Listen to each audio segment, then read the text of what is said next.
I smelled him before I saw him. Ash, burnt cedar, and betrayal. It hit me the moment I stepped into the lobby of Greystone Corp. That scent. Ash, burnt cedar.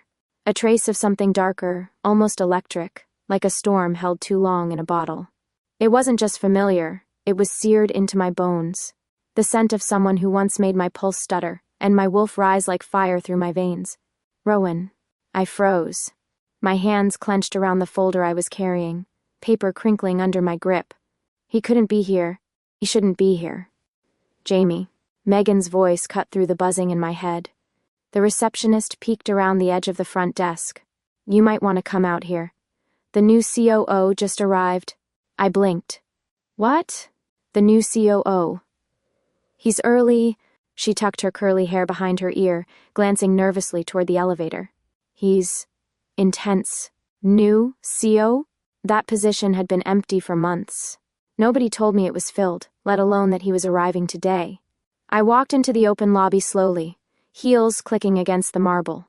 The space was all cold glass and sharp lines, sterile and professional, like we were all just waiting to be sterilized by corporate efficiency. But the moment I saw him, the world lost all shape. He was standing near the reception, speaking to Megan, dressed in black slacks and a dark gray button-down that hugged his shoulders like it was tailored by the gods of torment themselves. His hair was slightly longer than I remembered, swept back in a way that made him look both dangerous and royal. His jaw was harder now, older. But the eyes, those stormy gray eyes locked onto mine like a thunderclap. Rowan Blackthorn, alpha of the Hollow Ridge Pack. My ex, the man I'd once trusted with everything. The man I rejected. And now, apparently, my boss. He smiled slowly, like the devil himself had just walked into a boardroom and found his favorite soul. Jamie Rael, he drawled. Still working HR? How charming. I didn't let myself flinch. Rowan. I see exile taught you manners. Hardly, he said, lips curling. But it did remind me of unfinished business. I ignored the way my stomach flipped. I ignored the way my wolf stirred, restless and confused, deep inside me. I ignored everything except the fire of fury burning just under my skin. Megan looked between us like she was watching a car crash in slow motion. I'll leave you two to catch up, she muttered, and bolted back to her desk. I stepped closer, keeping my voice cool. You're the new COO? Didn't they tell you? His tone was syrupy, amused. The board felt it was time for someone with pack leadership experience. I wanted to laugh. Leadership. That was rich coming from a man who'd let my brother take the fall for a crime he orchestrated, just to protect the pack's reputation. Funny, I said. Last time you led something, half of us ended up bleeding. His expression didn't change, but the temperature between us dropped 10 degrees. That's not how I remember it. No, I said, voice like glass. I'm sure it's not. Silence stretched for a beat too long. He looked at me then, really looked. You still have the same eyes. And you still have the same audacity. Rowan smiled like it was a compliment. We'll be seeing a lot of each other, Jamie. I hope you're ready. My fingers itched. I wanted to slap that smile off his face, but this wasn't the woods. This wasn't a moonlit field where wolves bared teeth and settled things with claws. This was Greystone Corp, and I was human here, or at least pretending to be. Don't worry, I said. I've already survived you once. I can do it again. He didn't reply. Just turned and walked toward the executive elevator, like he hadn't just cracked open a coffin and climbed out of my nightmares. I stood there long after he disappeared. I sat in my office 30 minutes later, door shut, blinds drawn, chewing on a pen cap like it might stop the rising tide in my chest. Rowan was back. After 5 years of silence, after I severed the bond, after I buried my brother's reputation and my own heart, he was back. And not just in the city, not just in the pack. In my building. My space. I had built a whole life away from him. From that world of rituals and rules. From wolves who smiled to your face and stabbed you in the back when the moon rose. I had erased him. And yet, my body had remembered. The scent. The sound of his voice. The way the air shifted when he walked into a room. Every cell in me screamed familiarity, even as my mind shouted danger. The bond was supposed to be gone. I'd broken it myself. Burned the cord. Buried the ashes. So why did I still feel the pull? My phone buzzed. Message from Leah, my only real friend here. Leah, you okay? Megan said you turned pale. Me, I'm fine. Just saw a ghost. I dropped the phone and leaned back in my chair, closing my eyes. I could do this. I would do this. No matter what games Rowan Blackthorn thought he was here to play, I wasn't the same girl he left behind. I was colder now. Sharper. Harder to fool. But deep down, beneath the armor and sarcasm, one truth clawed at me like a beast in a cage. And now, the man I once called mine is the one I report to.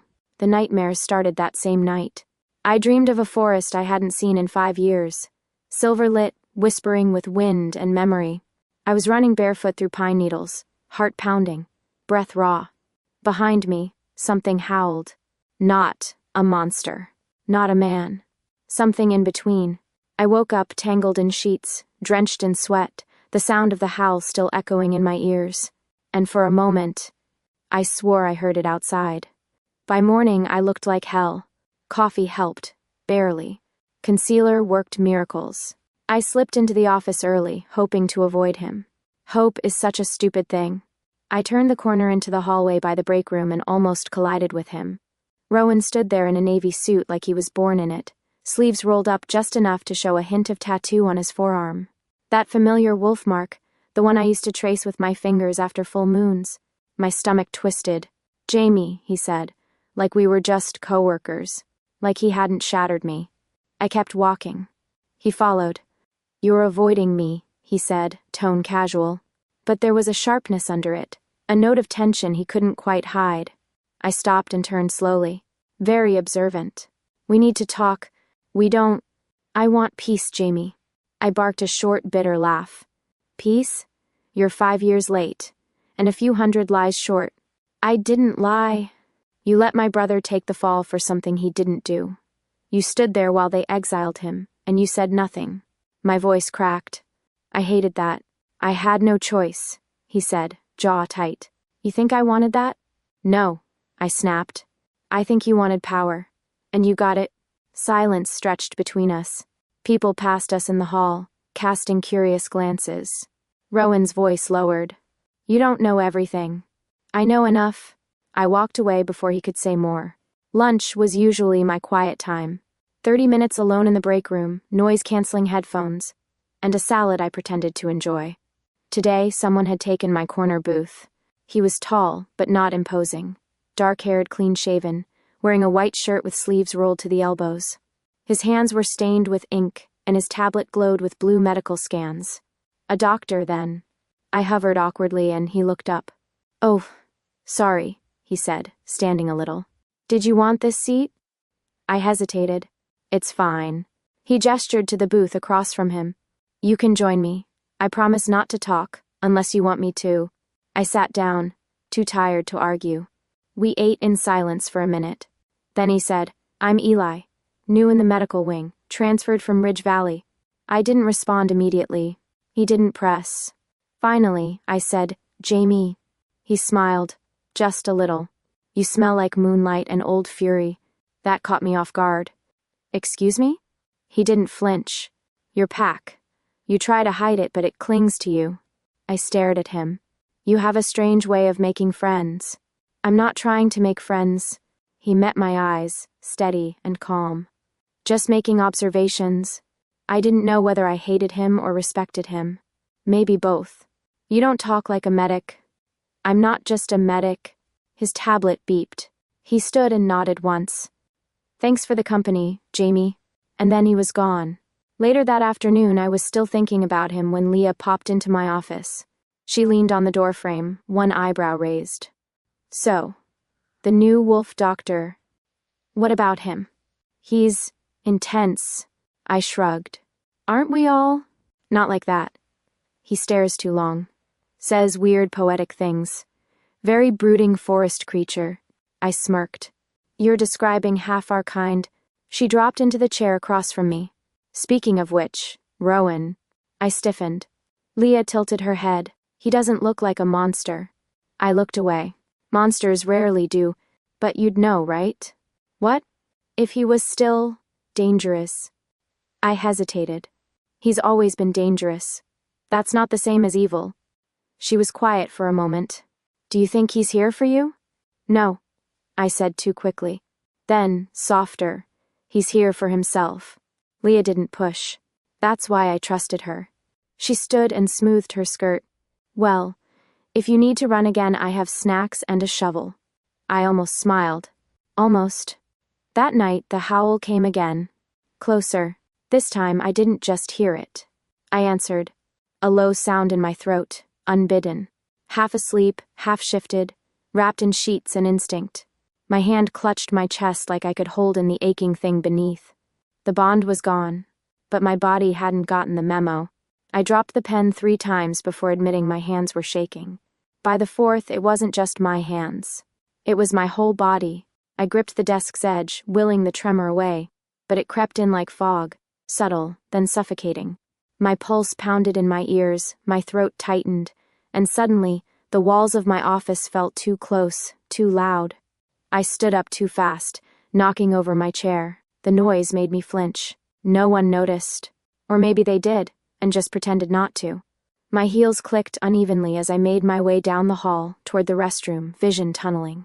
I pushed open the door and locked myself in the farthest stall. The cold of the tile wall helped a little, but I could still feel it. Her, my wolf, pacing beneath my skin. We don't panic, she hissed. We fight. But there was nothing to fight, nothing to claw, just the echo of Rowan's scent in my mind, and the way my lungs refused to fill. I pressed my forehead to the wall. Breathe in.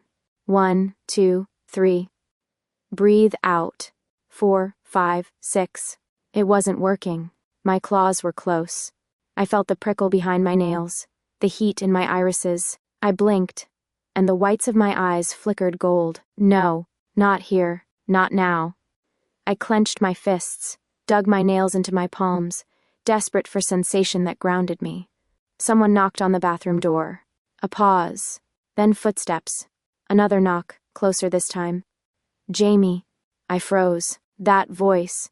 Calm, low, familiar from yesterday's lunch. Jamie, it's Eli. Why the hell was he here? I'm fine, I snapped, throat tight. A pause. No, you're not, he said gently. But that's okay. I didn't answer. Can I come in? It's the women's room, I muttered, still pressed against the wall. I'm a doctor, he said. Sue me. The door creaked open. His footsteps were soft. Then silence. I'm by the sinks, he said. Just sitting down. I didn't move. My body still shook. The shift tugged at my spine like it wanted to break through. I hated this. I hated the weakness. The fear. I hated that someone like this. It's not weakness, Eli said quietly. I blinked. Did I say that out loud? No. But I can hear your heartbeat. It's fast, angry, scared. I let out a shaky laugh. You get that from one thump? I get that from years of listening to patients lie to themselves. Silence. Then, is it always like this? I whispered. For some, I thought wolves didn't panic. We do. We just hide it better. I exhaled, ragged but real. The shaking slowed. I opened the stall slowly and stepped out. Eli was sitting cross, legged on the floor, arms draped loosely over his knees, like this was the most normal thing in the world. He looked up at me, steady, calm. You okay? He asked. No. Good. Honesty's a start. I leaned against the sink and finally looked at myself in the mirror. Gold still rimmed my irises. Sweat beaded at my hairline. I looked like someone I didn't recognize. Am I going feral? I whispered. Eli stood. Not yet. Not yet? He hesitated. You're not the only one. I turned sharply. What do you mean? There've been incidents, he said carefully. 3 cases this month. All werewolves, all unprovoked shifts, panic, loss of control. I felt cold all over. That's not supposed to happen. I know. Is it a virus? A spell? What? We don't know yet, he said. But there's one thing all 3 had in common. He looked at me pointedly. They all recently broke a bond. My stomach dropped. No, I said. That's not impossible? He finished. That's what I thought too, until I saw the patterns. I backed away. You think this is because of him? I think it's connected, he said. I think whatever happened between you two left something behind. No, I said again, more forcefully. I ended it. Cleanly. I burned the cord. I walked away. And yet, he stepped closer, voice soft. You're still shaking. I hated him for being right. I hated myself for not knowing why. Did you love him? He asked. That's not your business. I'm a doctor. It is when it affects your nervous system. I looked away. After a long moment, Eli sighed. Jamie, you and Rowan, you were bonded. I can smell it in your aura even now. What I don't know is if that bond was severed or just scarred. Something inside me twisted. Scarred. It felt true. Too true. I wanted to run. Instead, I turned back to the sink and washed my face. The water was cold, grounding. When I looked up again, my eyes were their normal shade. Thanks, I muttered. Eli nodded. Anytime. He walked to the door, then paused. If it happens again, call me. How would I even... He slid a card across the counter. His handwriting was neat. A cell number. Nothing else. I don't sleep much, he said, and disappeared into the hall. I stared after him. And for the first time in a long time, I felt something other than dread. Curiosity. I couldn't sleep. Not after what Eli told me. 3 wolves, all fractured from bonds, losing control of their shifts, their minds. And me? I was already halfway there. So I did what I always did when the city felt too loud and the inside of my head even louder. I climbed to the roof of my apartment building. Midnight air, cold on my skin, lights flickering from windows across the skyline like stars that had lost their way. I leaned on the concrete ledge and let the wind pull at my hair. Then I felt him. Even before I heard the door open behind me. That scent again. Ash. Cedar. Memory. I didn't turn. You really should stop following me, I said, voice flat. I'm not, Rowan said behind me. I was here first. I almost smiled. Almost. He stepped beside me, not too close. Just enough that I could feel the heat of him. We stood in silence for a while. For once, he didn't try to fill the space with words or apologies or charm. He just existed. And it was maddening how much my body remembered that. After a while, I spoke. You think being quiet makes you less dangerous? He let out a soft breath. No. I think it's the only way you'll listen. I'm not interested in anything you have to say. Maybe, he said, but you never were. Not when it mattered. That got my attention. I turned to face him, arms crossed.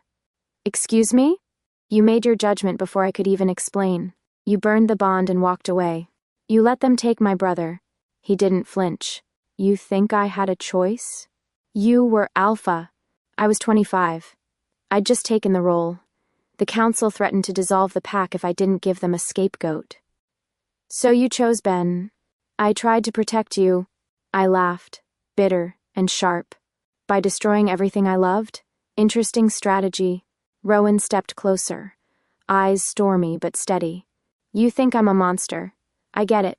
Maybe I am. But you never let me speak, Jamie. You never asked why. I opened my mouth, but no words came.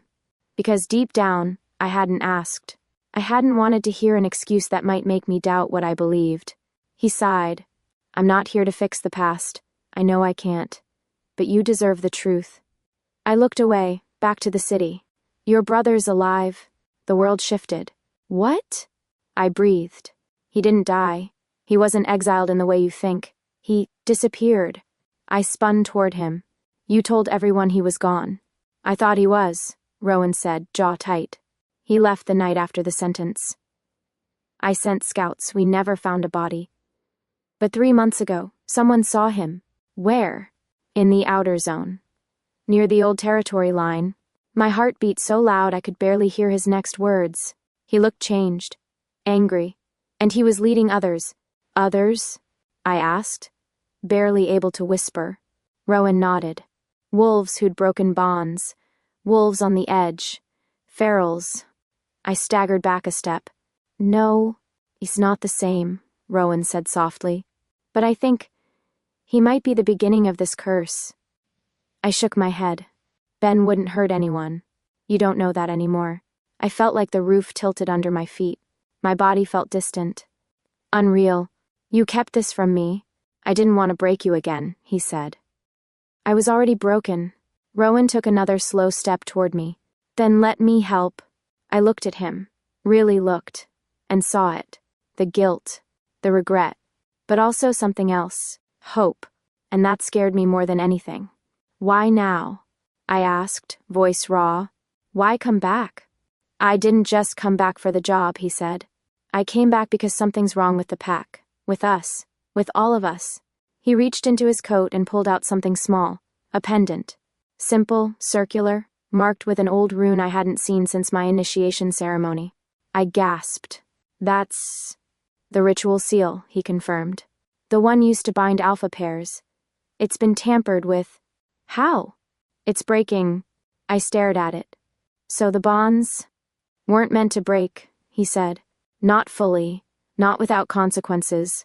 And when they do? He met my eyes. It creates a wound, a spiritual tear, and something is feeding on it. My blood ran cold. You're saying we cursed ourselves? I'm saying we never understood the bond the way we thought we did. I backed away from him, from the pendant, from the past crashing into my present like a tidal wave. I need time, I said. He nodded. I'll give you space. But not silence. Not anymore. I met Leah at the corner cafe the next morning. My hands still trembled around the coffee cup. He's not lying, I whispered. Ben might be alive. Her eyes widened. Oh my God. And the bond? The ritual? There's more to it. Something's broken. She reached across the table and squeezed my hand. You don't have to figure this out alone. I wanted to believe her. But something in me already knew. I was alone the moment I broke the bond. Now I'd have to face what was left of it, and what it had become. I wasn't sure when I started watching him. Maybe it was the way Eli always knew exactly when I needed him. Showing up with quiet calm and steady hands just when my world spun. Maybe it was how he asked questions no one else dared. Or maybe it was the way he never asked too much, like he already knew. By the end of the week, the seed of suspicion had taken root. So when he invited me to his clinic to review stress patterns in post-bonded wolves, I said yes. But I didn't go there to be studied. I went to study him. The clinic was tucked behind the corporate building, sterile but oddly warm. The walls were painted a soft sage green, the kind meant to soothe. Eli met me at the door, coat half-buttoned, a tablet in one hand. You came, he said, not surprised. You asked, I replied. He led me inside and down a narrow staircase to the basement archives, where they kept old medical files, sealed reports, and the things no one wanted upstairs. The air was cooler down here, tinged with dust and antiseptic. Sorry, he said. The data I want is on paper. The council doesn't exactly like digital records for anything sensitive. I nodded, pretending calm. He gestured to a file cabinet and began flipping through folders. I let my eyes wander. Shelves lined the walls. Stacks of outdated reports. Old equipment. A flickering overhead light that buzzed just enough to make you nervous. A photo, half tucked under a stack of case files. I pulled it out. It was creased at the edges, faded from time but unmistakable. Ben, my brother, standing next to someone younger, thinner, with the same sharp jawline as Eli. I turned the photo slowly. On the back, written in ink, Ben and Lila, Ridge Lake, Spring 17. My fingers tightened. Lila? I asked. Eli looked up sharply. His expression shifted, not fear. Something colder. Resignation. You weren't supposed to see that, he said. But I did. I held up the photo. You knew my brother. Eli nodded slowly. Yes. And your sister? Lila was my sister. His voice dropped low, quiet. She died 2 years ago. Mauled. By a feral. I swallowed. You think it was Ben. I know it was Ben. The room chilled. He would never. You don't know who he is anymore, Eli said. None of us do. I stared at the photo again. My brother, smiling. Carefree. Whole. He looked like someone worth trusting. So did Eli.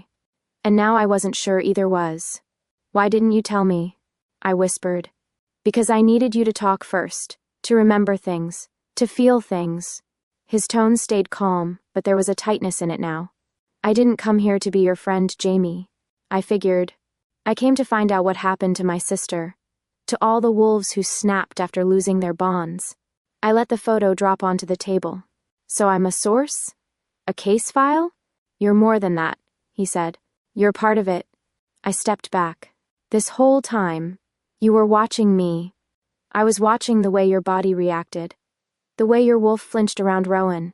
The way you still carry the scar. What scar? Eli walked closer. The one inside. Where the bond used to be.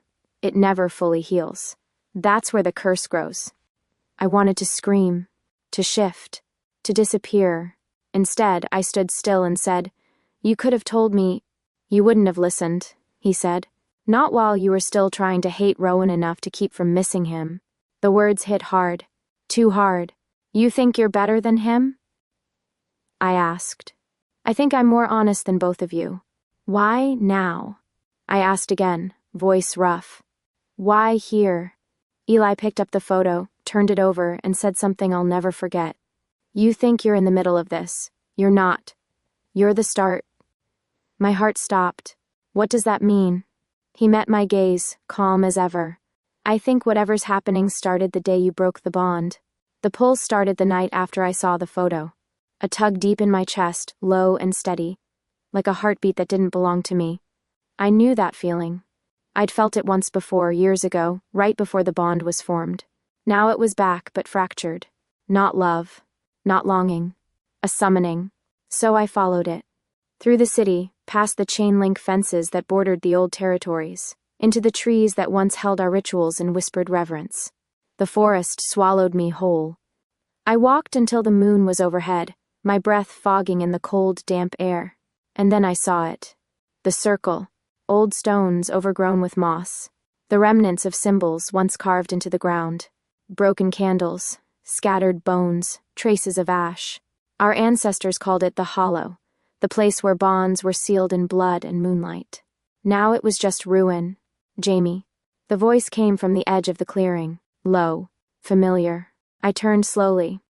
Ben stood in the shadows, taller than I remembered, leaner, sharper around the edges. His eyes glowed gold, not warm, not soft, predatory. "Ben," I whispered. He stepped forward. No smile, no open arms, just silence, and then, "You shouldn't have come." "I had to," I said. "You're alive." His jaw tightened. "Does it feel like I'm alive?" I swallowed hard. "They said you vanished." "They let me vanish," he snapped. "And Rowan helped them." "That's not true." He chose silence," Ben cut in. "And you chose to believe it." I opened my mouth, but nothing came out. He walked into the center of the broken circle, looking down at the symbols like they were corpses. "Do you remember what this place meant?" he asked. "Yes," I said. "It meant we trusted each other." He laughed, a bitter, broken sound.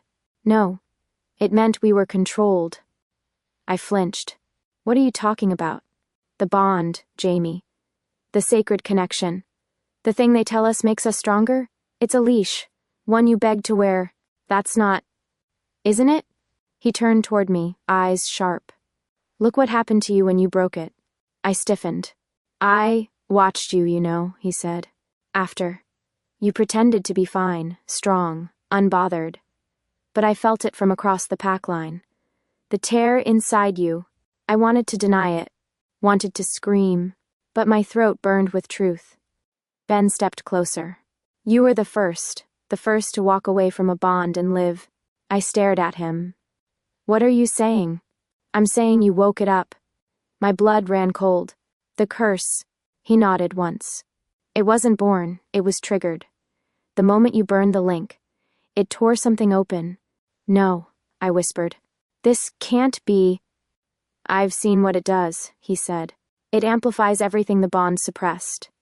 Anger, fear, instinct. You strip away the connection, and all that's left is the animal." I backed away a step. "You started this." "I freed them," he corrected. "They came to me, Jamie. The broken, the hunted.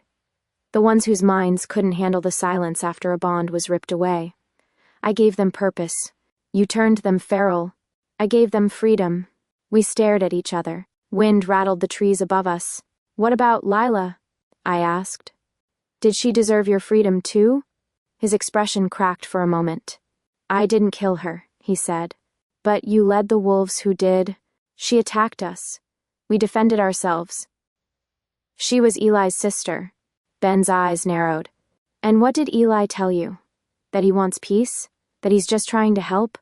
I said nothing. Everyone's lying, Jamie, he said. Rowan, Eli, the council. You're the only one who's still pretending there's a right side. Tears burned at the corners of my eyes. I came here to find you, I said. To bring you back. I'm not coming back, he said. That boy you knew is dead. The ritual circle saw to that. Then why did you call me here? He stepped forward again, slowly, carefully. Because you need to understand. This didn't start with me. It started with you. My throat tightened. Don't put this on me. I'm not blaming you, he said softly. I'm freeing you. I stared at the dirt under my feet, at the scorched symbols, the remnants of old magic and older wounds. Ben knelt beside one of the stones and placed his hand on it. This whole system, he murmured, was never built for love. It was built for obedience, for keeping us in line. You didn't reject Rowan, Jamie. You rejected the lie they told you about yourself. I shook my head. No, I loved him. Maybe, Ben said, rising. But did you ever choose him freely? I couldn't answer, because somewhere deep inside me a voice whispered, no. The conference room at Greystone wasn't built for pack business, but that night it became a battleground. The long glass table, usually reserved for quarterly reports and shareholder strategy, now held growling tension and too many wolves trying not to bare teeth. Rowan stood at the head of the room. I stood near the wall, arms crossed, trying not to tremble. Eli paced near the projector, silent but visibly seething. You wanted transparency? Rowan said, scanning the room. You'll have it. But don't mistake silence for guilt. Then tell them, I said, voice sharp. Tell them what you told me. He looked at me, and for a second, the room disappeared. It was just us again. The ache, the memory, the moon between us. Then he turned to the others. The bond rituals are failing, he said. They weren't meant to be broken the way they have been. Not forcibly, not in grief. Every time one of us severs a connection, it leaves a tear. Which something is feeding on, Eli added, stepping forward. A metaphysical infection. We're calling it the rupture syndrome. A murmur spread across the room. I watched the others, wolves of every rank, some younger than me, some older, weathered by scars and history. All of them scared. We've had 7 incidents in the past 3 months, Eli continued. All werewolves who broke their bonds. All exhibited heightened aggression, hallucinations, panic. One is missing. Rowan's jaw tensed. My solution is simple. We burn the ritual. We end the bond system altogether. Gasps. Shouts. One woman dropped her pen. You can't just... Someone began. I can, Rowan said. And I will. If this system is the source of our destruction, we tear it out by the roots. You'd destroy centuries of sacred practice, Eli said. Because you couldn't carry the guilt? I'm trying to save lives, Rowan snapped. What are you trying to do? Patch up symptoms while the cause keeps spreading? I have a serum, Eli said calmly. It won't reverse the damage, but it can stabilize those who've fractured. Give me time. We don't have time. Then say what you really want, Rowan. They glared at each other. I stepped forward. Enough. Silence fell like thunder. This isn't about medicine, I said, or politics, or even tradition.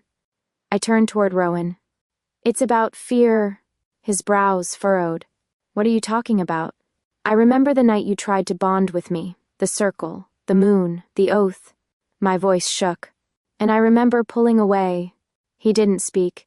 He didn't need to. I looked down at my hands, remembering the tremble in them that night. Not from rejection, from terror. I told myself it was because I didn't trust you. But the truth is, I looked up. I didn't trust myself. I didn't want to belong to anyone. Not even you. A sharp breath rippled through the room. I walked away because I was scared, I said, of being claimed, of losing who I was. So I burned the bond and told myself I was strong. Rowan's expression softened, not in pity but recognition. And maybe, I said, that fear left the first crack. Not you, not the council, me. No one spoke. The old fluorescent lights buzzed overhead. Then I felt it, that familiar electric thrum beneath my skin. A thread, a tether, faint but pulsing, like a radio frequency only I could hear. The bond, not fully dead, not fully gone. It flickered, and then ignited like a spark on dry leaves. Rowan straightened. His eyes flared gold for a split second. He felt it too. "You're opening it again," he whispered. "No," I said softly. And then I cut it. I focused, not with anger, but with clarity, not with hate, but with peace. And I let go, not of him, but of the fear that made me think I needed him to be whole. The room pulsed with residual energy. Eli staggered back from the wave of it. Even Rowan flinched. Then it was over. The tension dissolved. The invisible thread vanished. And I was still standing. Not shattered, just free. Rowan exhaled slowly. "You ended it for real this time." "Yes." He didn't look angry. He looked relieved. "Then maybe now," he said, "we can start from something honest." Eli stepped forward, cautious. "The serum's still viable. But maybe we need both, healing and change." For the first time, I said, "We agree." Later that night, I found myself standing in the old arena. No one else was there. The stone floor still bore marks of training, of ritual, of pain. I looked up at the split moon, caught in a halo of clouds. For years, I thought I had to choose between obedience and rebellion, between belonging to someone or being entirely alone. But now I understood something else. There was power in choosing to stay, and even more in choosing to walk away, with love still in your heart. The new center didn't look like much, yet. Just an old brick warehouse, converted into something halfway between community hub and safe house. Open windows, warm lights, chalk signs with hand-lettered names and roles. Coffee brewing, laughter echoing from the second floor. But it was ours. Not bound by blood, not held together by ancient rites. Just trust. That was the revolution. I stood by the front door, watching wolves drift in. Some I knew, some I didn't. Some with nervous eyes, some with scars that hadn't yet faded. They came alone, in pairs.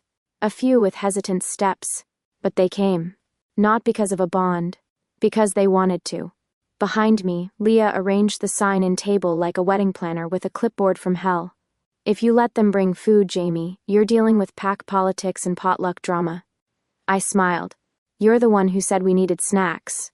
I said fruit trays, not full-on lasagna wars. Across the room, Eli leaned over a map on the wall, marking out territories where wolves could go for help. No allegiance required. He didn't look like the man I met in a sterile clinic basement. He looked lighter, more real. He caught me watching and raised an eyebrow. I gave him a nod. Nothing more. He nodded back. We understood each other now, and that was enough. Rowan came late. I felt him before I saw him. That subtle ache that no longer pulled, but still hummed like a memory. He stepped through the doors in civilian clothes. No pack crest, no title on his chest. Just a man. We stood face to face again. For the first time, there was no tension. No weight pressing on the air between us. "You're really doing this," he said, looking around. I nodded. Not everyone wants to be claimed. Some just want to belong. He was quiet for a moment. Then he reached into his coat and pulled out a small black box. "I won't need this anymore," he said, handing it to me. I opened it. Inside lay his alpha ring, silver, carved with the ancient mark of the hollow ridgeline. I looked up at him. "You're stepping down." "I already have." "What will you do now?" He shrugged. "Maybe something quieter, something honest." We held each other's gaze. No longing, just understanding. "I don't hate you," I said. "I don't blame you," he replied. It felt like an ending. It felt like a beginning. Later, after the first meeting settled and the laughter softened to murmurs, I returned to my office upstairs. A small space, barely furnished, Just a desk, a chair, and a pinboard full of half-formed plans. On the desk sat a plain envelope. No name. Just the scent. Ash and pine. I opened it slowly. Inside was a folded sheet of paper. A few short lines written in my brother's handwriting. You changed the game. Not for power, not for control, but for choice. Maybe now you'll be the alpha we needed. No signature. Just a crescent moon drawn in ink. I pressed the paper to my chest and closed my eyes. He was still out there, but maybe, just maybe, he was watching. The night ended on the rooftop, where it had all begun. I leaned against the railing, the city humming below. The moon, high and silver, cast a soft glow over the new sign on our front door. The trust circle. No rights, no claiming, just a place to heal. Eli joined me, carrying 2 mugs of tea. You didn't run, he said, offering one. Not this time. We stood in silence for a while, watching headlights crawl like fireflies through the distant streets. Are you still angry with me? I asked. Sometimes, he said honestly. But it fades. Will you stay? He glanced sideways. As a partner? I smiled. As a doctor. As a voice of reason.